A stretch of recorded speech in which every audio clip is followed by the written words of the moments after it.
कोकणच्या सुंदर किनाऱ्यावर ना सध्या एक वेगळंच वादळ घोंगावतंय. आणि हे वादळ काही हवामानाचं नाही तर चिंतेचं आहे. युरोपमध्ये पर्यावरणासाठी धोकादायक ठरवून बंद केलेली एक इटालियन कंपनी आता थेट आपल्या रत्नागिरीत आली आहे. यामागे नेमकं काय आहे? चला तर मग या सगळ्या प्रकरणाच्या मुळाशी जाऊया. इटलीतलं विष कोकणात ही फक्त एक घोषणा नाहीये, तर सोशल मीडियावर वाऱ्यासारखी पसरलेली एक मोठी चिंता आहे. युरोपने जे नाकारलं ते विष आता आपल्या मातीत येतंय, हा आरोप सध्या कोकणवासियांची झोप उडवतोय. आणि मग एक साधा प्रश्न पडतो. जो कारखाना युरोपसाठी इतका विषारी होता, तो आपल्या सुंदर कोकणात पोहोचला कसा? या प्रवासामागे नक्की कोणती कारणं आहेत? आपण याचाच शोध घेणार आहोत. पण स्थानिकांची ही भीती समजून घ्यायची असेल तर आपल्याला थोडं इतिहासात जावं लागेल. चला, आधी लोटे औद्योगिक वसाहतीचा 4 दशकांचा वादग्रस्त इतिहास काय आहे त्यावर एक नजर टाकूया. ही टाईमलाईन म्हणजे फक्त तारखा नाहीत, ही एका भागाची कहाणी आहे. 1978 मध्ये विकासाचं स्वप्न घेऊन ही MIDC सुरू झाली. पण फक्त 20 वर्षात म्हणजे 1997च्या एका सर्वेक्षणात एक धक्कादायक गोष्ट समोर आली की आजूबाजूच्या गावांमध्ये तब्बल 30% लोकांना फुफ्फुस आणि त्वचेचे आजार झाले होते. आणि आजची परिस्थिती, आज इथे 400 पेक्षा जास्त रासायनिक कंपन्या आहेत, ज्यामुळे ही चिंता आणखीनच वाढली आहे. इथल्या वाशिष्ठी नदी आणि दाभोळच्या खाडीचं पाणी एकेकाळी जीवन देणारं होतं, पण गेल्या कित्येक दशकांपासूनच्या प्रदूषणामुळे ते अक्षरशः विषारी झालंय असा आरोप होतोय. आणि याचा थेट फटका बसलाय इथल्या मच्छीमार आणि शेतकऱ्यांना, ज्यांची रोजीरोटीच या पाण्यावर अवलंबून आहे. ह्या परिस्थितीचं गांभीर्य ते प्रसिद्ध पर्यावरण तज्ज्ञ माधव घाडगीळ यांनी काही वर्षांपूर्वी एका वाक्यातच मांडलं होतं. ते म्हणाले होते, कोकणात पाण्याचा पूर येईल की नाही माहीत नाही, पण विषाचा पूर आलेला आहे. आणि त्यांचा इशारा थेट लोटेकडच्या प्रदूषणाकडेच होता. ओके, तर आता येऊया मूळ मुद्द्यावर. या सगळ्या वादाच्या केंद्रस्थानी आहे एक विशिष्ट प्रकारचं रसायन. काय आहेत ही रसायनं आणि ती इतकी धोकादायक का मानली जातात? चला, सोप्या भाषेत समजून घेऊया. या रसायनांना म्हणतात PFS, म्हणजे पर अँड पॉलीफ्लोरोअल्किल सबस्टन्सेस.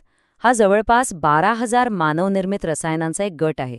पण त्यांचं टोपण नाव जास्त महत्त्वाचं आहे, फॉरेव्हर केमिकल्स, म्हणजे कायम टिकणारी रसायनं. का? कारण ती एकदा पर्यावरणात किंवा आपल्या शरीरात गेली की कधीच नष्ट होत नाहीत. आणि हीच गोष्ट त्यांना सर्वात जास्त धोकादायक बनवते. आता तुम्हाला आश्चर्य वाटेल, पण ही फॉरेव्हर केमिकल्स आपल्यापासून फार लांब नाहीत. ती आपल्या घरात, आपल्या रोजच्या वापरातल्या वस्तूंमध्ये आहेत. आपल्या स्वयंपाकघरातला नॉनस्टिक पॅन, पावसाळ्यातला रेनकोट, एवढाच काय तर पिझ्झा बॉक्स, लिपस्टिक, आग विझवण्यासाठी वापरला जाणारा फोम आणि काही कीटकनाशकांमध्येही. सगळीकडे यांचा वापर होतो. म्हणजे कळत नकळतपणे आपण रोजच याच्या संपर्कात येतो. मग साहजिकच प्रश्न पडतो की जर ही रसायनं इतकी कॉमन आहेत, तर मग त्यांना इतकं धोकादायक का म्हटलं जातंय? आपल्या आरोग्यावर याचा नेमका काय आणि किती गंभीर परिणाम होऊ शकतो? PFASचा धोका किती मोठा आहे हे समजून घेण्यासाठी डार्क वॉटर्स नावाचा एक हॉलिवूड चित्रपट आहे.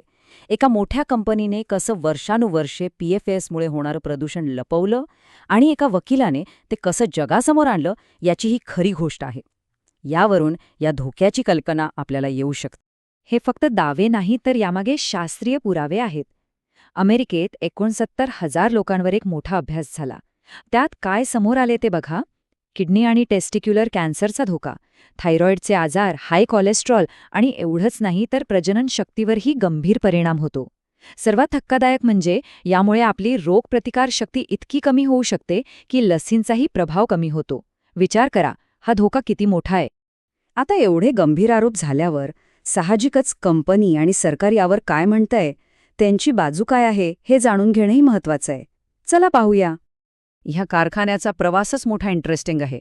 2018मध्ये इटलीत एका मोठ्या पर्यावरण घोटाळ्यामुळे मिट्टेनी नावाचा प्लांट बंद झाला.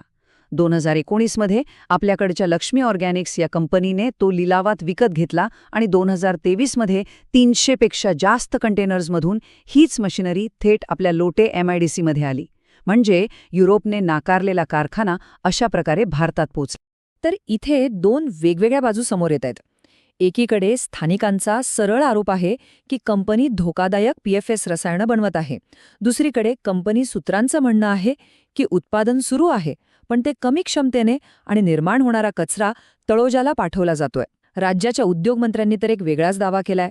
ते म्हणतात की हे PFSचं उत्पादन नाहीये, तर एका वेगळ्याच पदार्थाची अगदी किरकोळ प्रमाणात चाचणी सुरू आहे. आणि त्यांनी आश्वासन दिलंय की कोकणाला धोकादायक ठरेल असं काहीही होऊ देणार नाही. पण या परस्पर विरोधी दाव्यांमुळे गोंधळ मात्र वाढला आहे. एकीकडे आहेत आरोप, दुसरीकडे आहेत आश्वासनं. आणि या सगळ्यात कोकण उभं आहे एका महत्वाच्या वळणावर. मग आता पुढे काय? सध्या काय हालचाली सुरू आहेत? सध्या प्रशासन कामाला लागले आहे असं दिसते. प्रदूषण नियंत्रण मंडळाने कंपनीला नोटीस पाठवली आहे आणि उत्तराची वाट बघत आहे. तोडगा काढण्यासाठी जिल्हाधिकाऱ्यांसोबत एक बैठक होणार आहे. पर्यावरण विभागाचे अधिकारी प्लॅनची पाहणी करण्यासाठी जाणार आहेत. या सगळ्या तपासण्या आणि बैठकांनंतरच या कारखान्याचं आणि पर्यायाने कोकणच्या भविष्याचं चित्र स्पष्ट होईल. आणि म्हणूनच शेवटी एकच प्रश्न उरतो, ज्याच्या दारात आज कोकण उभं आहे. हा मार्ग प्रगतीचा आहे की विनाशाचा? आपल्याला विकास हवा आहे की विष? कोकणचं भविष्य काय असेल याचा निर्णय आता व्हायलाच हवा. यावर आपण सगळ्यांनीच गंभीरपणे विचार करण्याची वेळ आली आहे.